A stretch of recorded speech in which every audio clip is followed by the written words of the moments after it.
우리 열왕기 8장 말씀 또 우리 오후에 계속 은혜를 나누도록 하겠습니다. 지금 이제 솔로몬이 성전을 건축하고 하나님 앞에 기도하는 장면입니다. 그 기도 내용을 볼 때에 정말 우리의 어떤 기대와는 사뭇 다른 이제 그런 내용들이 보이고 있습니다. 제가 이제 우리 생각과 다르다라고 말씀을 드리는 이유는 오전에도 좀 언급하였다시피 적어도 이제 성전을 건축하였고 이렇게 즐겁고 기쁜 날이 되면 사실 지금 이스라엘이 이렇게 기뻤던 적이 근 한 400-500년 만입니다. 그들이 이제 그 광야에서 그 성막을 지었을 때 정말로 온 이스라엘이 한 마음이 되었고 하나님 앞에 감사를 드리는 그런 감격적인 순간이었습니다. 그 이후로 이제 이렇게 하나님 앞에 성전을 지어서 드리는 이 기쁨이 실로 근 400-500년 만에 있는 그런 기쁨인데 이제 솔로몬의 기도의 내용을 들어보면 뭔가 이스라엘 이 땅에 일들이 앞으로 일어나게 될 것이다 라는 것을 전제로 하는 그런 기도를 하나님께 올리는 모습을 볼 수가 있습니다. 자, 이스라엘의 죄, 주님 앞으로 나오면 죄를 용서해 주시고 또 그들이 주께 범죄함으로 기근이나 전염병이 막 돌고 또 이스라엘이 다 각각 자기의 마음에 재앙을 깨닫고 이런 식으로 기도를 하나님 앞에 드립니다. 정말 우리의 기대는 어떤 겁니까? 이제 성전을 지어서 하나님 앞에 드렸으니 이제 우리의 삶은 탄탄대로고 오직 기쁨만 있을 것이고 승리만 있을 것이고 막 이렇게 해야 되는데 솔로몬의 기도의 내용을 보면 불안합니다. 근데 가장 중요한 건 뭐냐 하면 이 성전의 소위 용도입니다. 용도. 그 용도가 무엇입니까? 주의 백성이 죄를 범하고 그 죄를 깨달았을 때 주의 백성이 성전으로 나아오게 하시는 또 성전으로 나아가야 한다는 사실. 이게 성전의 용도입니다. 뭐와 관련이 되어 있다고요? 죄와 관련이 되어 있습니다. 이스라엘 백성이 하나님 앞에 죄를 저지르지 않는다면 이 성전은 필요가 없습니다. 성전이 있다라는 거 벌써 뭘 전제로 하고 있습니까? 우리는 하나님 앞에 죄를 저지를 수밖에 없다라는 것을 전제로 하고 있습니다. 아이러니 같죠. 그런데 더 중요한 사실은 뭡니까? 그렇게 하나님 앞에 죄악을 저질렀음에도 불구하고 그 죄가 나를 넘어뜨릴 수 없다라는 것. 그 죄가 이스라엘을 망하게 할 수 없다라는 겁니다. 왜 그렇습니까? 그 성전에서 모든 죄의 문제가 다 해결이 되는 장소가 되기 때문에 그렇습니다. 예수님도 그렇게 말씀하셨지요. 병자가 없으면 의원이 쓸데가 없다고 말씀하셨습니다. 아픈 사람이 있으니까 의사가 필요한 거죠. 지금 이스라엘의 하나님께서 성전을 짓게 하신 것은 무엇을 염두에 두신 겁니까? 죄를 염두에 두신 겁니다. 이것이 바로 하나님께서 사람의 몸을 입고 이 땅에 오신 예수 그리스도, 그분께서 이 땅에 오신 목적입니다. 내가 죄를 안 짓고 깨끗하게 잘 살 수 있다면 예수님은 오실 필요가 없습니다. 만일 그들이 주께 범죄함으로 말미암아 하늘이 닫히고 비가 없어서 주께 벌을 받을 때에 이곳을 향하여 기도하며 주의 이름을 찬양하고 그들의 죄에서 떠나거든 주는 하늘에서 들어사 주의 종들과 주의 백성 이스라엘의 죄를 사하시고 그들이 마땅히 행할 선한 길을 가르쳐 주시오며 주의 백성에게 기업으로 주신 주의 땅에 비를 내리시옵소서. 자, 주의 나라에 비가 내리지 않고 가뭄이 들고 흉년이 드는 것은 그 이유가 뭡니까? 성령님께서는 우리의 죄를 분명하게 기억하게 해주십니다. 여기 기억하게 해주신다라는 말씀은 무슨 말씀이냐면 하나님 앞에서 사람의 죄악, 곧 나의 죄악이 무엇인지를 하나님은요, 성령 하나님을 통해서 우리에게 깨닫게 하여 주십니다. 그 대표적인 게 무엇인 줄 아십니까? 그게 바로 다윗의 기도. 그가 밧세바를 간음했지요. 그런데 다윗의 기도의 내용이 무엇이었습니까? 분명히 나단 선지자는 다윗에게 지적을 해줬어요. 어떤 한 가난한 집에 양 새끼가 있는데 너무나 귀여워서 마치 자식처럼 생각하고 그 집의 딸은 그 양과 함께 누워 잤다 그랬습니다. 완전 반려동물이에요, 반려동물. 그런데 옆에 부잣집이 자기 집에 손님이 왔는데 자기 집에 그 많은 양이나 소는 두고 그 가난한 집에 어린 양 그 새끼를 빼앗아 와서 손님을 대접하려.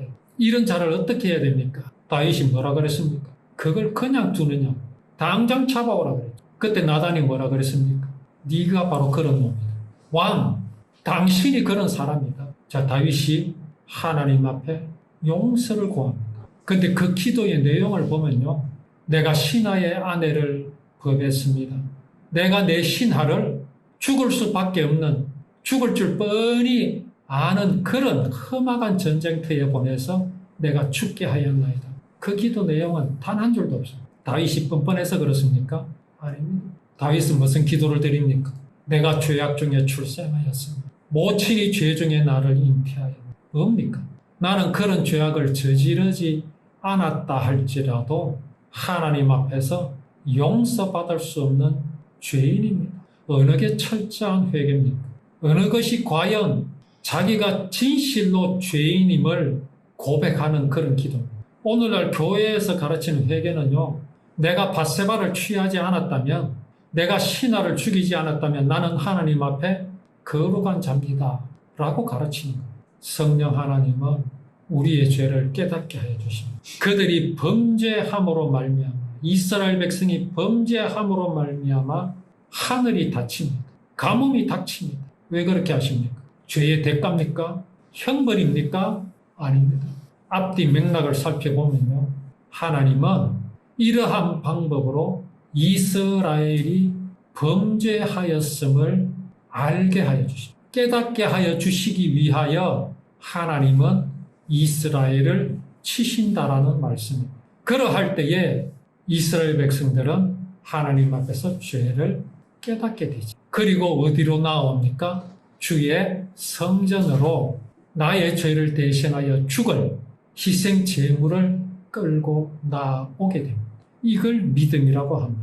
그러면은 하늘에서 하나님께서 들으시고 이스라엘의 죄를 사하여 주시며 또 그 행할 선한 길을 가르쳐 주신다라는 겁니다. 쭉 이제 솔로몬은 무슨 기근이나 전염병 또 뭐 땅에서 쫓겨나고 이런 이제 일들이 이스라엘 가운데서 일어날 것임을 이 기도를 통해서 하나님 앞에 이제 드립니다.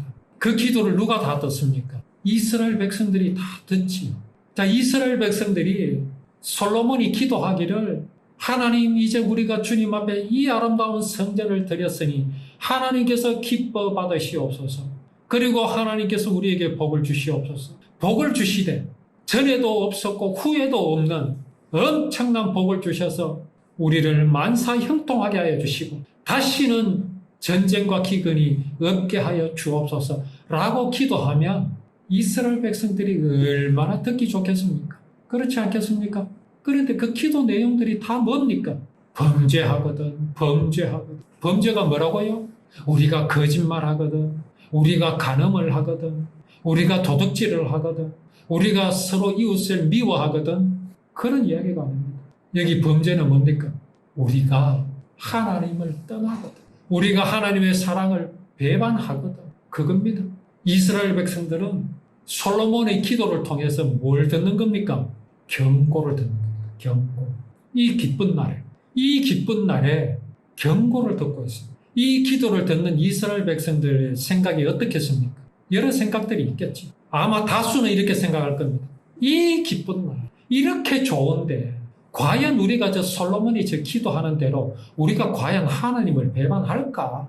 이렇게 하나님께서 기쁨을 주셨는데 이스라엘 광야에서 성막을 지을 때에 어떤 일들이 일어났습니까? 전부가 한 마음이 되어서 자기들의 애굽에서 가지고 나왔던 좋은 옷감들, 보석들, 금이, 은이요, 또 노시요, 이런 참 이 은금 폐물들을 연이어 가지고 나왔습니다. 성막을 짓는 사람들 앞에 연이어 가지고 나왔습니다. 기쁨에 넘쳤잖아요. 하나님께서 이루실 그 구원의 언약을 받았으니 얼마나 기뻤겠습니까?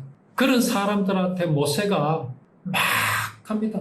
너희가 앞으로 범죄하지 말아라. 하나님을 떠나지 말아라. 죄를 짓지 말아라. 막에 그럼 어떤 생각이 들겠습니까? 이 양반이 초를 치는가? 그렇지 않겠습니까? 이렇게 기쁜데 우리가 어떻게 하나님을 배반한단 말이냐? 근데 솔로몬의 기도의 내용은 그렇습니다. 또 솔로몬의 이 기도를 믿음으로 듣는 것과 사람의 생각으로 듣는 그러한 어떤 종류들이 일어날 수가 있습니다. 믿음으로 듣는 기도는 지금까지 우리가 말씀을 나눈 바와 같습니다. 죄가 무엇인지 확실히 알고 그럼에도 불구하고 하나님께서는 우리가 하나님께서 정하여 주신 나를 대신하여 죽을 희생을 끌고 나와서 주님 앞에 나아오기만 하면 나를 의롭다 하시고 그 죄를 기억도 아니하여 주실 것이라는 것을 믿음으로 받고 그런 기도로 듣는 사람이 있는가 하면 이 기도를 또 어떻게 듣겠습니까? 그야말로 기복적인 그런 어떤 의미로 받아들일 사람도 있다는 것. 기복이라는 게 뭡니까? 그냥 복만 구하는 게 있죠. 그 복이 무엇입니까? 구원의 복 말고요. 만사형통. 그저 세상에서 잘 되고 앞으로 가뭄이 없고 앞으로 흉년만 있고 짓는 농사마다 잘 되고 100배로 수확을 해서 곳간에 쌓아놓고 떵떵거리며 살 수 있는 그 비결을 그 부적을 우리는 가지게 되었다라는 것으로 들을 수도 있다라는 것. 과연 그렇게 듣는 무리가 참 많았습니다. 왜 이렇게 말씀드리는 줄 아십니까?